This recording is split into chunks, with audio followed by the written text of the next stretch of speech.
Il y a quelque chose que tu ressens peut-être depuis longtemps, une sensation difficile à nommer, comme si une partie de toi vivait en deçà de ce qu'elle pourrait être.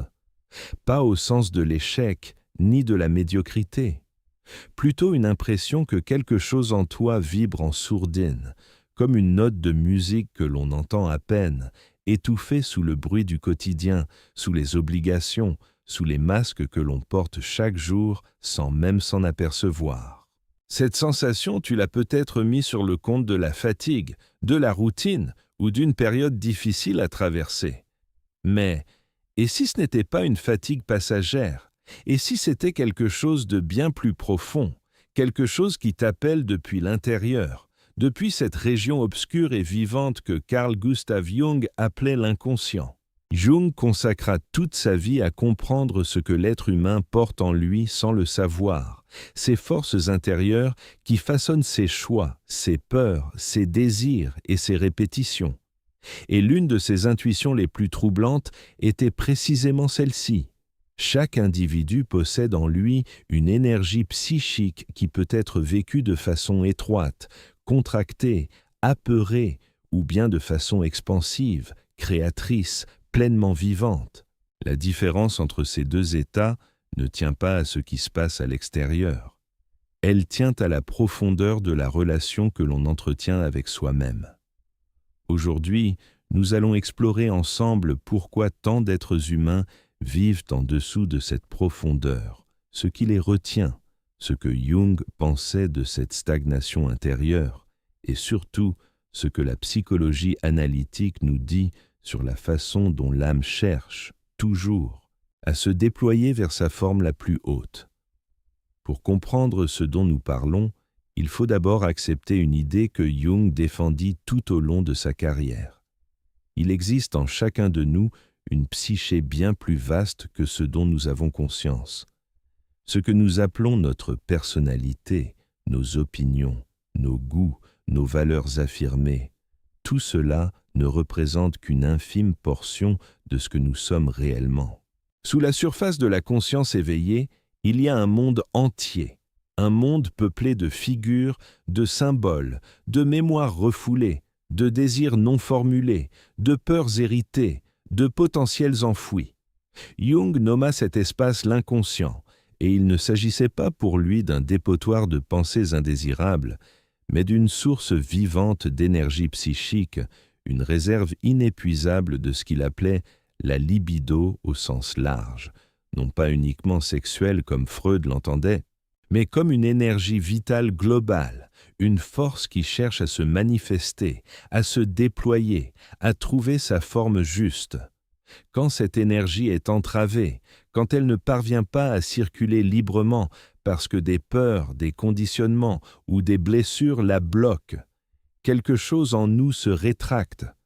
On le sent dans le corps, dans le manque d'enthousiasme, dans cette sensation de vivre à moitié. On le sent dans la manière dont on traverse les journées sans vraiment les habiter.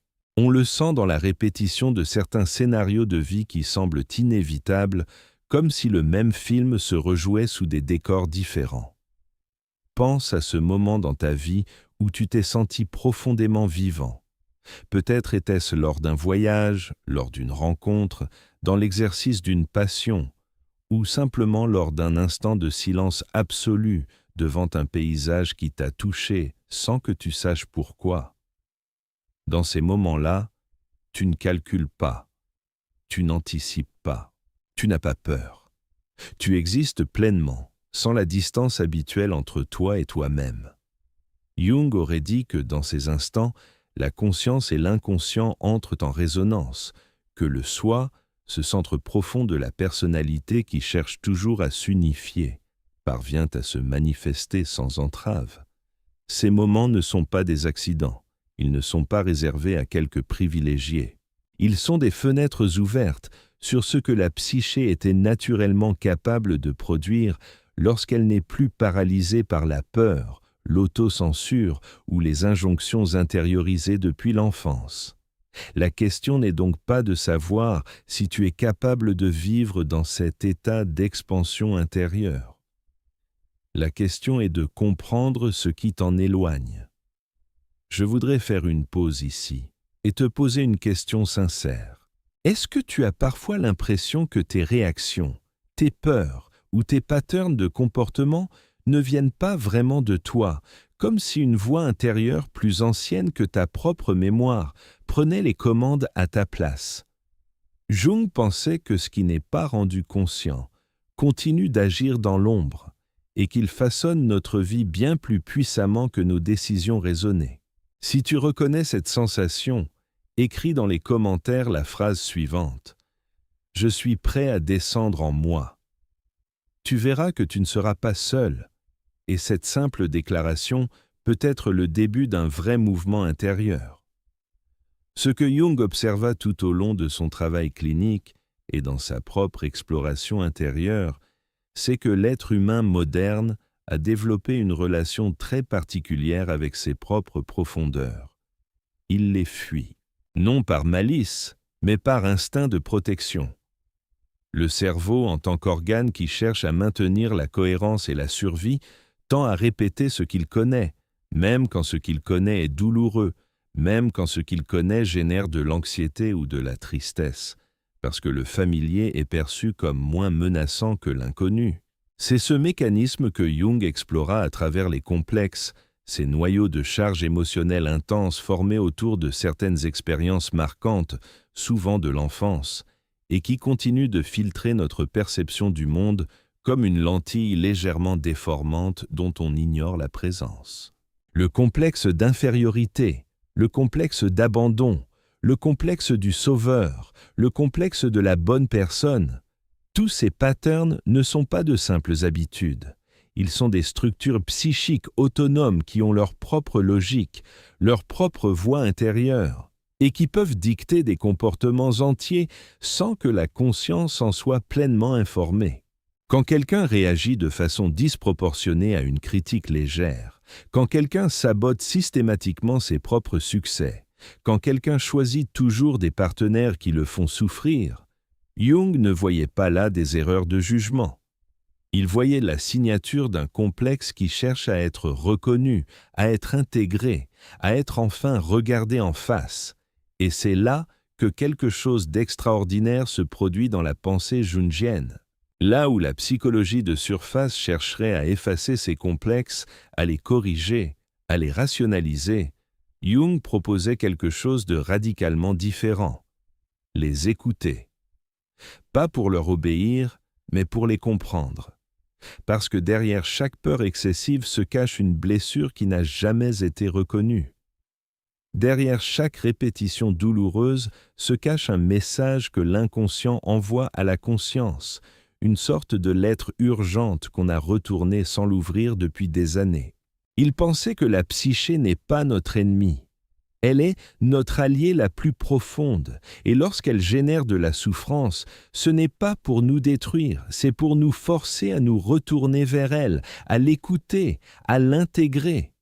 Il y a dans cette idée quelque chose qui bouleverse profondément la manière dont on pense à la transformation intérieure. Elle cesse d'être une lutte contre soi-même pour devenir une réconciliation avec soi-même. Il faut maintenant parler de quelque chose que Jung considérait comme l'un des obstacles les plus insidieux à cet épanouissement psychique: la persona. La persona, dans la terminologie jungienne, c'est le masque que l'on porte pour naviguer dans le monde social. Ce n'est pas une chose négative en soi. Nous avons tous besoin d'adapter notre comportement au contexte dans lesquels nous évoluons. Nous ne parlons pas à notre patron de la même façon qu'à notre meilleur ami. Nous n'exprimons pas nos doutes devant un collègue de la même façon qu'en tête-à-tête avec quelqu'un en qui nous avons confiance absolue. La persona est un outil de navigation sociale. Mais le problème, et Jung l'observa avec une acuité remarquable, c'est que beaucoup de gens finissent par s'identifier à leur masque. Ils ne savent plus qui ils sont, sans leur rôle professionnel, sans leur statut social, sans l'image qu'ils projettent aux autres. Ils organisent toute leur énergie psychique autour du maintien de cette façade, et ce faisant, Ils se coupent de plus en plus de ce qu'ils ressentent vraiment, de ce qu'ils désirent vraiment, de ce qu'ils sont vraiment. L'individu qui vit exclusivement dans sa persona ressemble à quelqu'un qui passe toute sa vie dans le hall d'entrée de sa propre maison, sans jamais pénétrer dans les pièces intérieures, sans jamais descendre à la cave, sans jamais monter jusqu'au grenier. Il connaît la façade, mais il ignore l'essentiel. Et ce que Jung nomma l'ombre est précisément ce qui se trouve dans ces pièces non visitées. L'ombre n'est pas le mal en soi. Elle n'est pas une entité démoniaque qui chercherait à corrompre l'être humain. Elle est simplement la somme de tout ce que nous avons refoulé, nié ou rejeté en nous depuis notre enfance. La joie trop grande que l'on a appris à taire pour ne pas paraître enfantin. La colère légitime que l'on a réprimée pour maintenir la paix. L'ambition que l'on a étouffée pour ne pas paraître arrogant.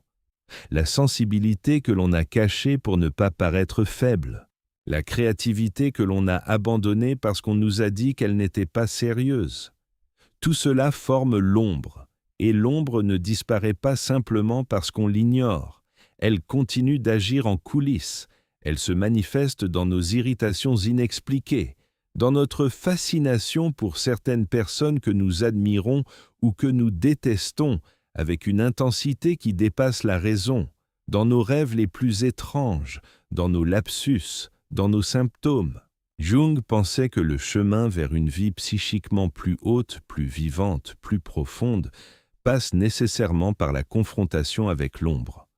Non pour la dominer, non pour s'en débarrasser, mais pour l'intégrer, pour reconnaître que ces parties rejetées de soi-même portent souvent une énergie brute, une vitalité authentique que la conscience civilisée a sacrifiée sur l'autel de la conformité sociale. Voici ce que cela signifie concrètement. Imagine quelqu'un qui est constamment irrité par les personnes qu'il perçoit comme trop autoritaires. Chaque fois qu'il rencontre quelqu'un qui impose sa vision, qui prend de la place, qui parle avec assurance, il ressent une réaction viscérale, un rejet immédiat, parfois même une forme de mépris. Jung aurait invité cette personne à regarder non pas l'objet de son irritation, mais l'intensité de sa propre réaction, car cette intensité est une signature. Elle signale que quelque chose en elle est projeté sur l'autre. Peut-être que cette personne possède une part d'autorité, de leadership ou de conviction qu'elle n'a jamais autorisée en elle-même. Peut-être qu'en condamnant chez l'autre ce qu'elle n'a jamais accordé à sa propre nature, elle tient à distance quelque chose qui lui appartient. Les projections psychiques fonctionnent ainsi. Ce que nous ne pouvons pas voir en nous, nous le voyons dans les autres, amplifié, déformé, chargé d'une émotion disproportionnée qui trahit son origine intérieure. Et le travail de la conscience, dans la pensée de Jung, est précisément ce retrait progressif des projections, ce mouvement lent et courageux par lequel on cesse de lire le monde uniquement à travers le filtre de ses propres contenus inconscients. Il y a dans la psychologie analytique une idée qui me touche profondément et qui rejoint ce dont nous parlons depuis le début de cette exploration. Jung observa que la psyché humaine possède une tendance naturelle vers ce qu'il appela l'individuation. Ce mot peut sembler technique, mais il désigne quelque chose d'une simplicité bouleversante, le processus par lequel un être humain devient progressivement ce qu'il est vraiment, au-delà des conditionnements, au-delà des masques, au-delà des peurs héritées et des identités empruntées. L'individuation n'est pas un état que l'on atteint une bonne fois pour toutes. C'est un mouvement continu, une spirale qui descend en profondeur et remonte vers la lumière, un dialogue permanent entre la conscience et l'inconscient, entre ce que je sais de moi et ce que je découvre encore. Et Jung pensait que cette tendance à l'individuation est inscrite dans la structure même de la psyché. Elle ne demande pas à être créée de toutes pièces, elle demande simplement à ne plus être entravée. Pense à un arbre. Il n'a pas besoin qu'on lui enseigne comment croître. La croissance est sa nature. Mais si tu places des pierres autour de ses racines, si tu prives ses branches de lumière, si tu emprisonnes son tronc dans une forme rigide, il va se tordre, se contorsionner, chercher des voies de traverse pour atteindre ce dont il a besoin. Et malgré tout, il cherchera à grandir. L'être humain fonctionne d'une manière analogue. La psyché cherche toujours à s'élargir, à s'approfondir, à trouver sa forme la plus juste. Les symptômes, les angoisses, les crises existentielles, les dépressions. Jung n'y voyait pas uniquement des maladies à éliminer.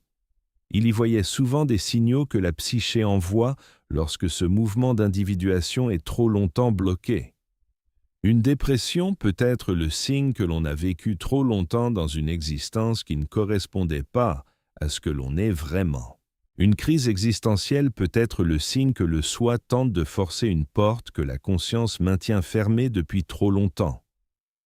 Jung distinguait soigneusement le moi, ce que nous appelons communément notre identité consciente, et le soi, ce centre plus vaste et plus profond de la totalité psychique. Le moi est notre adresse dans le monde, c'est le nom que nous portons, les opinions que nous formulons, les préférences que nous affichons. Mais le soi était quelque chose de bien plus grand. Jung le décrivait parfois à travers des symboles, le cercle, le mandala, la pierre précieuse, le soleil, toutes ces images que l'on retrouve dans les rêves, dans les mythes, dans les traditions spirituelles du monde entier, et qui pointent vers cette expérience d'une totalité plus profonde que l'identité ordinaire. Le soi n'est pas un concept mystique. C'est une hypothèse psychologique que Jung développa pour rendre compte de l'aspiration profonde de la psyché à s'unifier, à intégrer ses contradictions, à trouver un centre qui ne soit pas le centre de l'ego, mais quelque chose de plus vaste. Et c'est vers ce centre que l'individuation nous conduit, non pas en effaçant le moi, mais en le mettant en relation juste avec ce qui le dépasse. Je t'invite maintenant à penser au rêve. Combien de fois as-tu eu un rêve qui t'a laissé une impression durable, une émotion qui persistait au réveil, une image que tu n'arrivais pas à oublier sans pouvoir l'expliquer rationnellement? Jung consacra une part considérable de son travail à l'étude des rêves, non pas comme des oracles qui prédiraient l'avenir, mais comme des productions naturelles de l'inconscient, des productions qui utilisent un langage symbolique pour communiquer avec la conscience.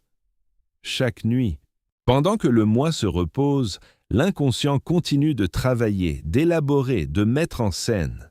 Et ce qu'il produit n'est pas aléatoire. Les rêves, selon Jung, compensent souvent l'attitude consciente. Si tu vis dans un état d'hyper-contrôle dans ta vie éveillée, tes rêves te montreront peut-être des images de chaos et de dissolution. Si tu refoules ta colère pendant le jour, elle surviendra peut-être dans tes rêves sous des formes dramatiques. Si tu ignores ton besoin de beauté, de sens ou de connexion, des symboles de quête, de voyage ou de lumière peuvent surgir dans ton sommeil pour te rappeler quelque chose d'essentiel. Jung ne proposait pas de dictionnaire des rêves, une sorte de traduction automatique où chaque symbole aurait un sens fixe et universel. Il proposait quelque chose de beaucoup plus subtil. Une conversation, un dialogue entre le rêveur et ses propres images, une exploration qui demande du temps, de la patience et une attitude d'ouverture vis-à-vis de sa propre vie intérieure. Mais les rêves ne sont pas les seuls messagers de l'inconscient. Jung développa un concept fascinant qu'il appela la synchronicité et qui désigne ces coïncidences significatives qui ne s'expliquent pas par la causalité ordinaire. Tu penses à quelqu'un que tu n'as pas vu depuis des années et le téléphone sonne. C'est cette personne. Tu traverses une période de questionnement profond sur ta vocation et tu tombes par hasard sur un livre qui répond exactement à cette question. Une porte se ferme de façon inexplicable dans ta vie professionnelle et 3 jours plus tard, une autre s'ouvre, menant vers quelque chose qui semble beaucoup plus aligné avec ce que tu es vraiment. Jung ne prétendait pas avoir une explication définitive de ces phénomènes. Il ne faisait pas de ces coïncidences des preuves d'une réalité surnaturelle. mais il pensait qu'elles méritent d'être prises au sérieux comme des indications, comme des signaux que la réalité extérieure et la réalité intérieure peuvent parfois entrer en résonance de façon significative. La synchronicité nous invite à regarder notre vie non pas comme une série d'événements aléatoires sur lesquels nous n'avons aucune prise, mais comme un tissu de sens dans lequel notre état psychique joue un rôle actif, non pas au sens magique du terme, mais au sens où ce à quoi nous sommes attentifs, ce que nous cherchons vraiment, ce vers quoi nous sommes orientés intérieurement, influence profondément ce que nous percevons et ce à quoi nous répondons dans notre environnement. Et c'est ici que nous touchons à quelque chose de crucial dans la pensée de Jung. La qualité de notre rapport à nous-mêmes influence la qualité de notre rapport au monde. Ce n'est pas une affirmation ésotérique, c'est une observation psychologique. Quand quelqu'un vit dans un état de contraction intérieure, quand la peur domine, quand les complexes non intégrés filtrent chaque perception, quand la sombra continue de projeter ses contenus sur l'entourage, cette personne vit dans un monde qui lui semble menaçant, imprévisible, fermé. Elle ne parvient pas à voir les opportunités parce que ses filtres intérieurs les colorent d'emblée en danger. Elle ne parvient pas à recevoir l'amour parce que ses blessures anciennes l'interprètent comme un piège. Elle ne parvient pas à se faire confiance parce que les voix intérieures héritées de son histoire lui disent depuis toujours qu'elle n'est pas à la hauteur. En revanche, quand la conscience commence à s'élargir, quand la relation avec l'inconscient devient moins conflictuelle, quand l'individu ose regarder ses ombres en face et intégrer ses projections, quelque chose change dans la texture même de son expérience. Ce n'est pas que le monde extérieur change soudainement, c'est que le monde est perçu différemment. Les mêmes événements sont interprétés avec moins de peur, avec plus de nuances, avec une capacité accrue à distinguer ce qui appartient vraiment à la situation et ce qui appartient à ses propres résonances intérieures. Jung parlait parfois de la différence entre vivre dans la première moitié de la vie et vivre dans la seconde moitié. Ces deux périodes ne correspondent pas nécessairement à des âges biologiques précis. Elles correspondent plutôt à deux orientations profondes de la psyché. Dans la première moitié, l'énergie psychique est naturellement tournée vers l'extérieur, construire une identité, acquérir une place dans le monde, former des liens, accomplir des projets, répondre aux exigences de la société. Cette phase est nécessaire, légitime, importante, mais elle a une limite. Et cette limite se fait souvent sentir à travers une crise, une dépression inexpliquée au sommet d'un succès, un vide soudain après avoir accompli tout ce qu'on s'était fixé comme objectif, une question qui surgit et à laquelle les réponses habituelles ne suffisent plus. C'est le moment où la psyché signale que quelque chose doit changer dans l'orientation fondamentale de la vie. Que l'heure est venue de se tourner vers l'intérieur, de s'interroger sur ce que l'on est vraiment, plutôt que sur ce que l'on fait ou ce que l'on possède, de chercher non plus l'approbation extérieure, mais une forme de cohérence avec ce qui est le plus profondément soi. La seconde moitié de la vie, dans la pensée de Jung, est le temps de l'individuation véritable, le temps du dialogue avec l'inconscient, le temps de la réconciliation avec les parts refoulées, le temps d'une existence plus profonde, plus authentique, plus entière. Il est important de comprendre que Jung ne proposait pas un chemin facile. Il ne vendait pas une technique en 5 étapes pour atteindre la plénitude. Il ne promettait pas que l'individuation serait paisible ou confortable. Bien au contraire, il pensait que le véritable travail sur soi exige du courage, une capacité à supporter l'incertitude, une volonté d'affronter ce qui est difficile à regarder en soi-même. Le mythe du héros, qu'il analysa longuement à travers les traditions mythologiques du monde entier, lui semblait une image particulièrement juste de ce processus. Le héros ne part pas à l'aventure parce que c'est confortable. Il part parce que quelque chose l'appelle. Et sur le chemin, il rencontre des monstres, des épreuves, des moments de doute et de désespoir, avant de trouver ce qu'il cherchait et de revenir transformé. Jung pensait que chaque être humain est le héros de cette même quête, une quête non pas vers des trésors extérieurs, mais vers la découverte de ce qu'il est vraiment. Et les monstres que le héros intérieur affronte, ce sont justement les contenus de l'ombre, les complexes non intégrés, les peurs accumulées, les illusions entretenues, les identités empruntées qui cachent l'être authentique. Voici maintenant quelque chose d'extraordinairement contemporain dans la pensée de Jung. Nous vivons dans une époque qui célèbre l'image, la performance, la réussite visible, la vie parfaite présentée sur des écrans. Les réseaux sociaux ont élevé la persona au rang d'art. Chacun construit soigneusement la version de lui-même qu'il souhaite montrer, filtrant, éditant, sélectionnant. Et pendant ce temps, l'ombre grossit dans l'obscurité. La solitude que l'on cache derrière les photos de fête. L'anxiété que l'on dissimule derrière les statuts optimistes. La confusion que l'on recouvre d'assertions de certitude. La tristesse que l'on noie dans le flux incessant des contenus consommés. Jung aurait regardé notre époque avec une attention passionnée et peut-être une certaine inquiétude, non pas parce que la technologie serait mauvaise en soi, mais parce que la pression à maintenir une persona parfaite est devenue plus intense que jamais, et que tout ce qui est refoulé pour maintenir cette image continue d'agir dans l'ombre avec une force proportionnelle à l'énergie qu'on lui consacre pour le contenir. Ce que Jung nous propose, en somme, c'est une alternative radicale à la culture de la performance superficielle, une plongée vers l'intérieur, non pas pour s'y perdre, non pas pour se complaire dans ses blessures, mais pour y trouver ce qui est le plus réel, le plus vivant, le plus authentiquement soi. Car c'est là, dans les profondeurs de la psyché, que réside ce que nous cherchons à l'extérieur en vain depuis si longtemps. La joie que nous cherchons dans l'accumulation de possessions, la paix que nous cherchons dans l'approbation des autres, la sécurité que nous cherchons dans le contrôle de notre environnement, la liberté que nous cherchons dans la fuite de toute contrainte.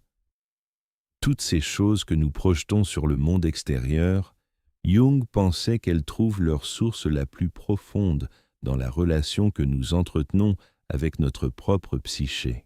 Non pas qu'il faille ignorer le monde extérieur ou se couper de ses exigences, mais qu'il faut apprendre à distinguer ce qui vient de l'intérieur et ce qui vient de l'extérieur, à cesser de projeter sur les autres et sur les circonstances ce qui appartient en réalité à notre propre vie psychique.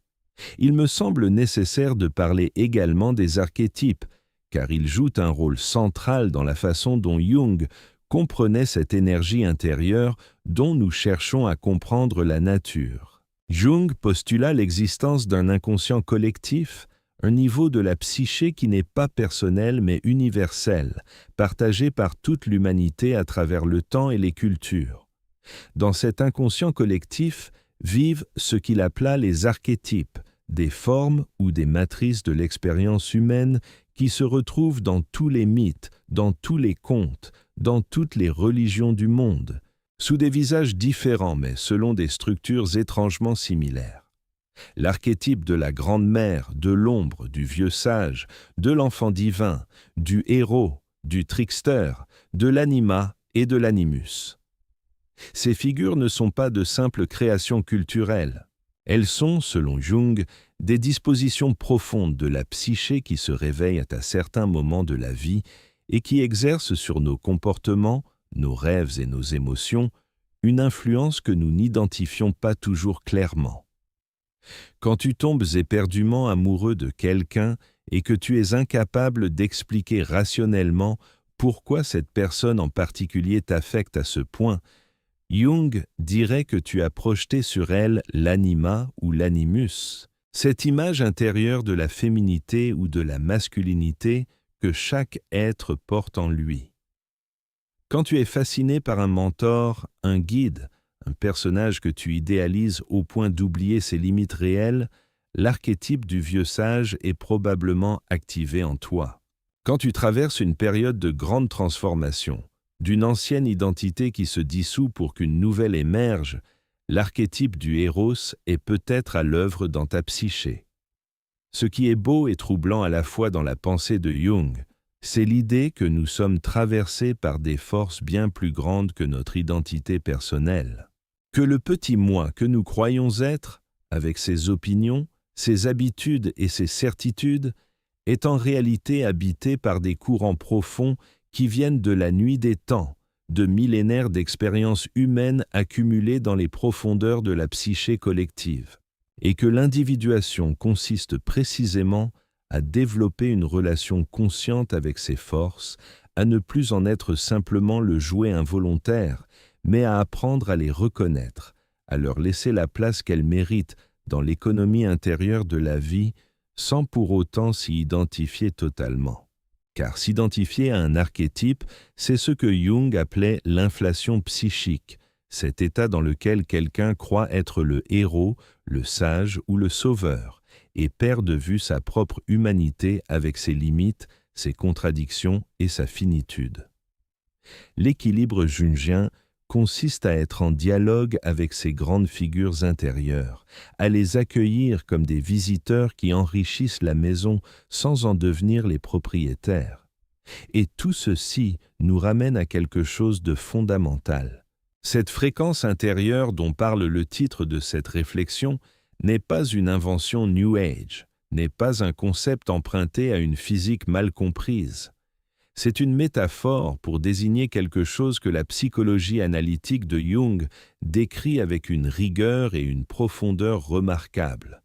Il y a en chacun de nous un niveau d'existence psychique plus étroit, plus peureux, plus contracté autour des blessures et des conditionnements, et il y a un niveau plus vaste, plus créatif, plus profondément vivant, qui correspond à cette aspiration du soi à se manifester pleinement. Le passage de l'un à l'autre n'est pas une question de pensée positive ou de volonté pure, c'est une question de travail intérieur véritable, l'exploration de l'inconscient, l'intégration de l'ombre, le retrait des projections, le dialogue avec les archétypes, le courage de devenir ce que l'on est vraiment plutôt que de rester ce que les autres attendaient que l'on soit. Jung appelait cela devenir soi-même, et il pensait que c'est la tâche la plus importante et la plus difficile de la vie humaine. Ce travail ne commence pas nécessairement par une grande décision, ni par une transformation spectaculaire. Il peut commencer par une simple attention portée à ses propres rêves, par quelques minutes consacrées chaque matin à noter ce qui a habité le sommeil de la nuit. Il peut commencer par l'observation de ses propres réactions émotionnelles les plus intenses, en se demandant non pas pourquoi l'autre a tort, mais ce que cette intensité révèle de soi-même. Il peut commencer par la curiosité portée aux symboles qui reviennent dans la vie, aux images qui surgissent spontanément dans l'imagination, aux histoires et aux personnages de fiction qui nous touchent de façon inexplicable. Il peut commencer par la lecture des mythes et des contes, en les lisant non pas comme de vieilles histoires pour enfants, mais comme des cartes de la psyché humaine, des descriptions symboliques de processus intérieurs que toute vie traverse. Il peut commencer par cette simple question que Jung posait à ses patients et à lui-même. Quelle est la vie que je n'ai pas encore vécue? Cette question n'est pas mélancolique, elle n'est pas un reproche. Elle est une invitation à regarder en face ce qui attend encore dans l'obscurité de la psyché, non pas pour s'y perdre, mais pour s'y trouver. Car Jung pensait, et toute son œuvre le témoigne, que l'être humain ne trouve pas sa paix dans l'évitement de lui-même, ni dans la superficie d'une vie bien ordonnée et sans aspérité. Il la trouve dans la profondeur, dans cette plongée courageuse vers les eaux sombres de l'inconscient, d'où remontent, peu à peu, des trésors que la conscience n'aurait jamais imaginés. Et voilà peut-être le message le plus précieux que la psychologie analytique puisse transmettre à notre époque saturée de distractions et d'urgences superficielles. Il existe en toi une profondeur que tu n'as peut-être pas encore explorée. Il existe en toi une richesse intérieure que les masques sociaux cachent, mais ne peuvent pas détruire. Il existe en toi un centre plus stable, plus vivant, plus lumineux que tout ce que l'ego peut construire par ses propres forces. Et le chemin vers ce centre passe non pas par l'ajout de nouvelles techniques ou de nouvelles performances, mais par le retour à toi-même, par l'écoute patiente et courageuse de ce que la psyché cherche à te dire à travers tes rêves, tes émotions, tes répétitions et tes désirs les plus profonds. Si quelque chose dans ces réflexions a résonné en toi, si une idée a touché quelque chose qui cherchait depuis longtemps à être nommé, sache que ce n'est peut-être pas une coïncidence. Jung aurait peut-être souri devant cette synchronicité.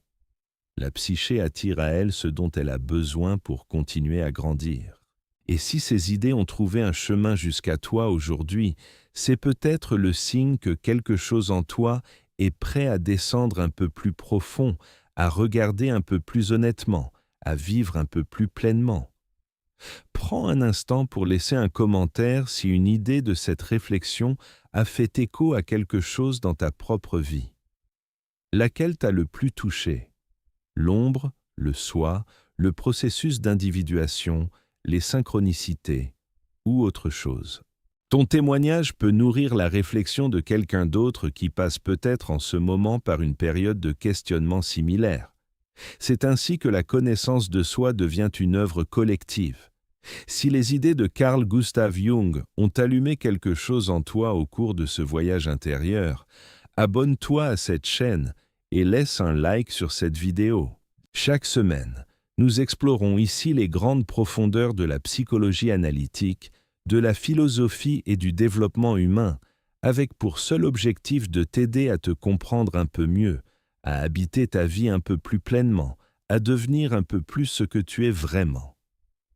Partage cette vidéo avec quelqu'un qui traverse une période de questionnement ou de transformation, parce que parfois, une idée entendue au bon moment peut changer la direction d'une vie entière. La plus grande aventure ne commence pas là-bas, dans le monde. Elle commence ici, maintenant, dans l'obscurité lumineuse de ta propre intériorité.